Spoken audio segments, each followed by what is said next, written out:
തൃപ്പൂണിത്തുറയിൽ പടക്കക്കടയിൽ സ്ഫോടനം. തെക്കും ഭാഗത്താണ് സ്ഫോടനം നടന്നത്. അപകടത്തിൽ 2 പേർക്ക് പരിക്കേറ്റു. സുധീഷ് ഗോപാൽ ചേരുന്നുണ്ട്. സുധീഷ്, എപ്പോഴാണ് സംഭവം? പരിക്കേറ്റവരുടെ ആരോഗ്യനില എങ്ങനെ?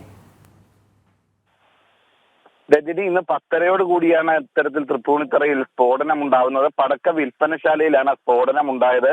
300 മീറ്റർ പരിധിക്കുള്ളിൽ എല്ലാം തന്നെ ഇതിന്റേതായ നഷ്ടങ്ങൾ ഉണ്ടായി. സമീപത്തെ വീടുകൾക്ക് നാശനഷ്ടം ഉണ്ടായിട്ടുണ്ട്. 2 പേർക്കാണ് ഗുരുതരമായി പരിക്കേറ്റത്. മൊത്തം 7 പേർക്ക് പൊള്ളലേറ്റതായാണ് വിവരം. ഇതിൽ 2 പേരുടെ നിലയാണ് ഗുരുതരമായിട്ടുള്ളത്.